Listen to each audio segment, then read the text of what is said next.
ముఖ్యమంత్రి ఏం చెప్పిండు? ఉరుకుండ్రి జల్దీ, ఇక అర్రస్ పాట వాడినట్టే, మంచి సమయం మించిన దొరకదన్నట్టు. పరిగెత్తుండ్రి జల్దీ తెచ్చుకోండి, డిసెంబర్ 9 నాడే నేను సంతకం పెట్టేస్తా, 2 లక్షల రుణమాఫీ చేస్తా. ఎక్కడ పోయింది డిసెంబర్ 9? ఎక్కడికి పోయింది? ఎన్ని రోజులైంది ఇప్పుడు? ఇది 4వ నెల. ఇలా బ్యాంకులు వచ్చి నోటీసులు ఇచ్చి రైతులకు కొంపలు పుచ్చుకుంటా ఉన్నాయి.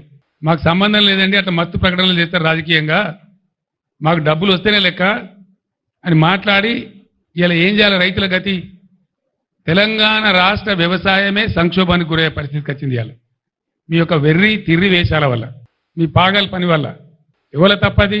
దాని మీద ఉరుకు లేదు, పలుకు లేదు. ఏం చేస్తారో చెప్పరు. పోయిన పంట పోయినా ముందరికన్నా బతుకుదామంటే రైతులకు వచ్చేది అది ఒకటే పని. దాని సంగతి ఏంది? రుణమాఫీ మీద పెద్ద వ్యవసాయ సంక్షోభం వచ్చేటట్టుంది రాష్ట్రం లోపల. దానికి ఎవరు జవాబుదారీ? బ్యాంకర్లతో ఎందుకు మాట్లాడతలేరు? ఎందుకు బ్యాంకులు నోటీస్ ఇస్తే మీరు మౌనం పాటిస్తున్నారు? దాని అర్థమైంది. దాన్ని కూడా వెంటనే తేల్చాలి.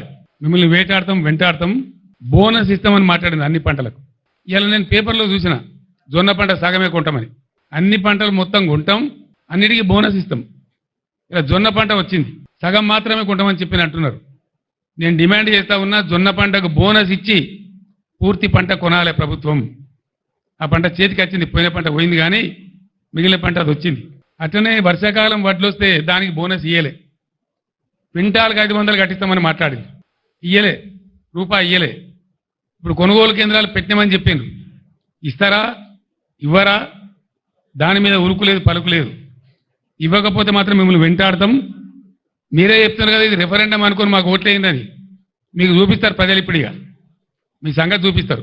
బోనస్ ఇవ్వకపోతే మిమ్మల్ని ఎట్లా బోగస్ అని చెప్పి మీకు ఎట్లా బుద్ధి పెట్టాను, కరువు కాల్చి వాత పెట్టానో పెడతారు మీకు. ఇప్పుడు దానికి ఎలక్షన్ కూడా అడ్డం రాదు, అది కూడా నేను చెప్తా ఉన్నా. ఎలక్షన్ కమిషన్ మీరు రాయాలి, ఎలక్షన్ కమిషన్ మీరు చిత్తశుద్ధి ఉంటే రాయాలి. మాకు బోనస్ ఇచ్చేది ఉంది, రైతాంగానికి ప్రకటించినాం, పర్మిషన్ ఇవ్వనాలి. ఒకవేళ ఇయ్యరు, ఏ రైతు ఎంతనో లెక్క పెట్టు. ఎలక్షన్ కమిషన్ అడ్డం వస్తే 13 తారీఖు నాడు పోలింగ్ అయిపోతుంది, ఆ తర్వాత ఇవ్వండి. ఏ రైతు ఎంతనో అకౌంట్ ఫర్ చేయండి. మిమ్మల్ని వదిలిపెట్టం, బీఆర్ఎస్ మిమ్మల్ని వెంటాడుతుంది. రైతులు ఉద్యమానికి సిద్ధంగా ఉన్నారు.